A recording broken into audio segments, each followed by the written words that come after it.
This happened last summer during a road trip. I was going out west to California with my friend Ray to go to LA and visit a friend of ours from high school who lived out there. We had been driving for almost 2 days at this point and had just made it into California. We had stopped at many places along the way for food, hotels, and lots of cool sights to see. It was about 6 p.m. at this time, and we had stopped in a town that had almost everything, like stores and restaurants. We stopped at a Target there to get some things. I had been driving for the last few hours, and as we got out of the car, I felt my pocket for my phone, and when I did, I realized it wasn't there. I expected it to have fallen out of my pocket on the seat or between the seat, but I couldn't find it there when I looked. I began to look all around the car, and I couldn't seem to find it anywhere. Ray stopped to help me look, and before long we were turning the car upside down looking for my phone. I hadn't remembered using it in a while, mostly because I had been driving and Ray had been looking up stuff on his phone. I started to panic because we had stopped at so many places and I had no idea where it was. I knew I had used my phone earlier that day, but I couldn't remember exactly what time.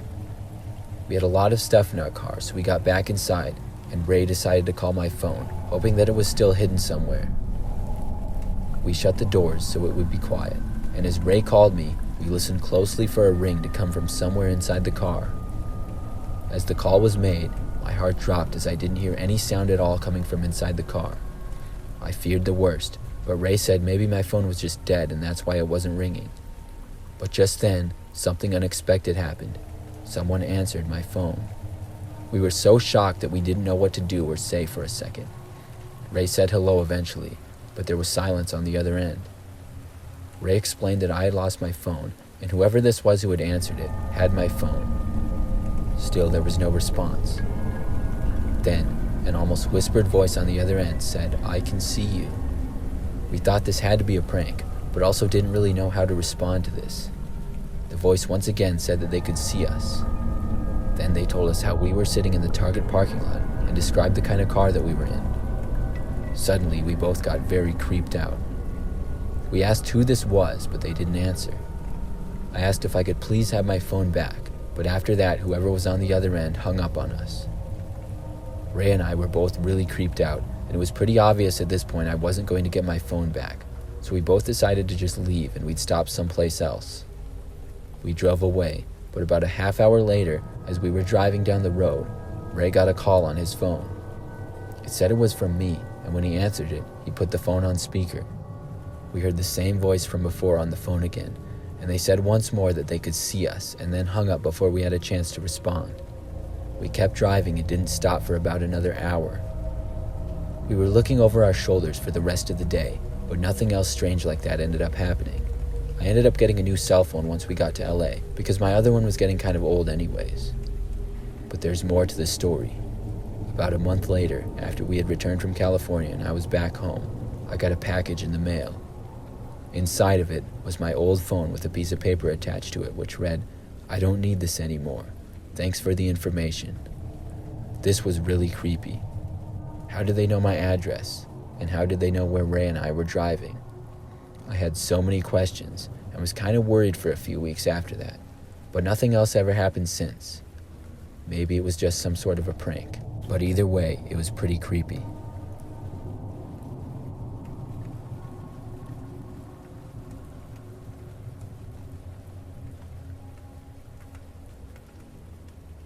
A couple of months ago, I had an experience where I lost my phone.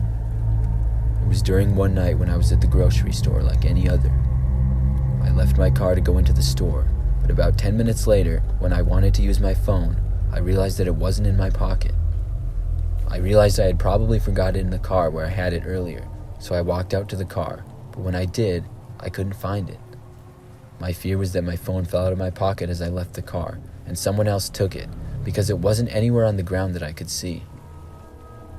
I went home that night and decided to use the Find My iPhone app that I had on my iPad. This was an app that would allow me to see the location of my iPhone if it was lost. I opened up the app to find the location of my phone, but when it showed the location that it was at, it surprised me. It appeared that the phone was at my house. I was so confused because I knew I had my phone in my car earlier, but when I got to the grocery store, I suddenly didn't have it. I really didn't think my phone was in my house, but I decided to look around because according to my Find My iPhone app, it was at my house.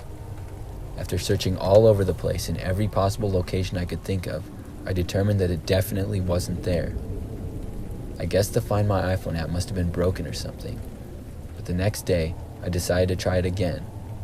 This time when I went on it though, it showed my iPhone was on the other side of town. It was about 15 miles away and wasn't even near the grocery store that I had originally thought I had lost it at. This was even more confusing to me now. I thought about driving to the location, but I wanted to wait until my friend could go with me.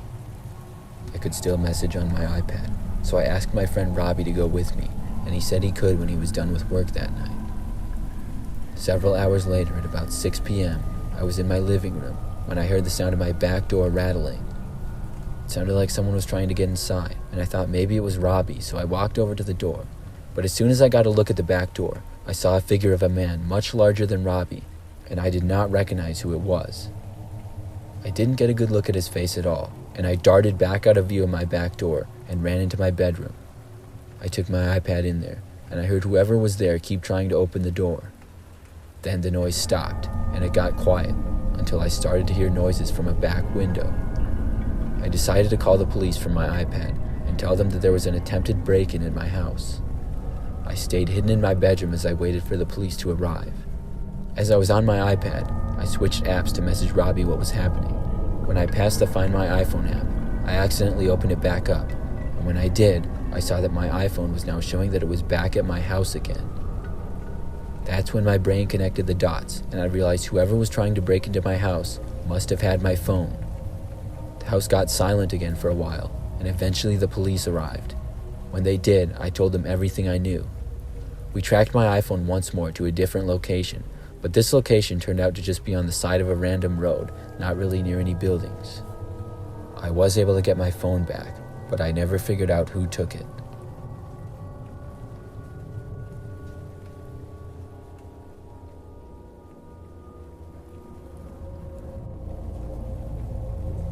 I've always been an avid hiker, and have gone on literally hundreds of different hiking trails over the last several years.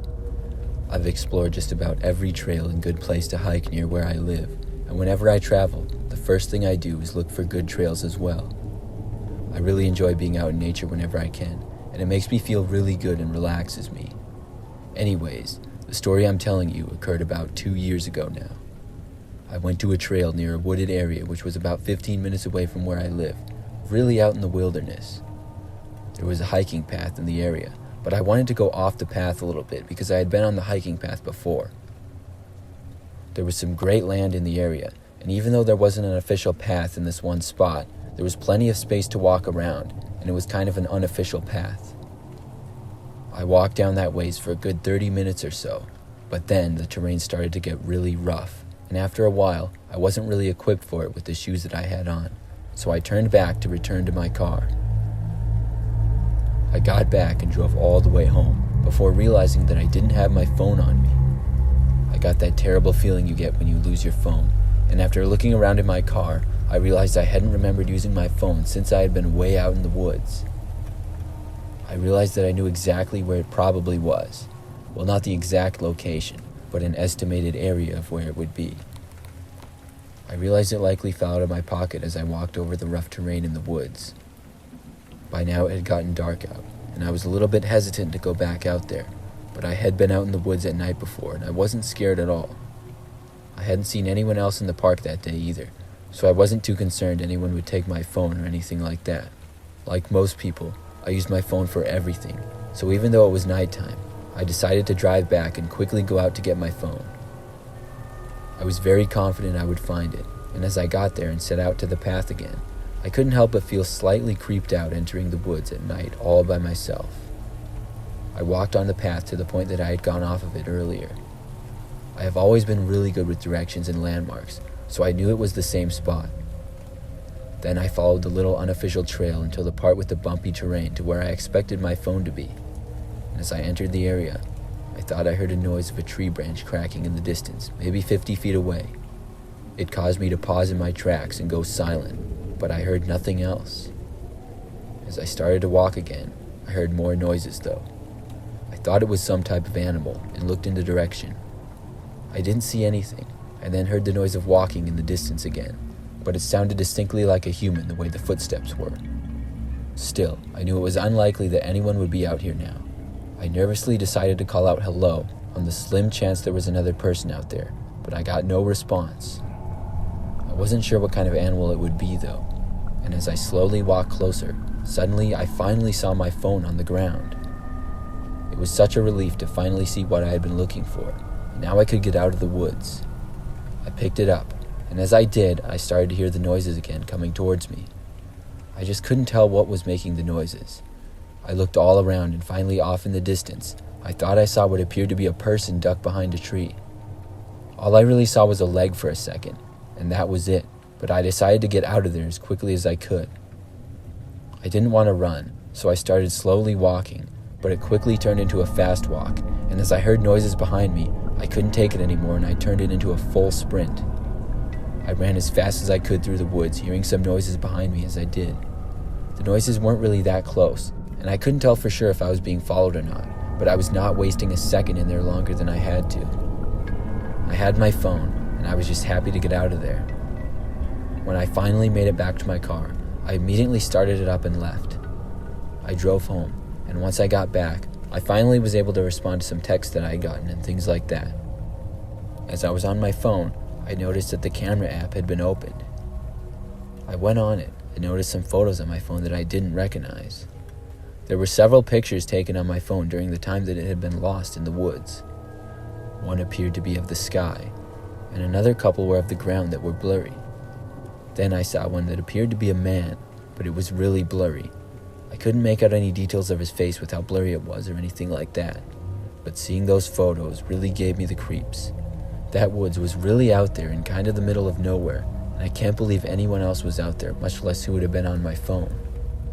I'm quite certain whoever took those photos was the person out there in the woods with me.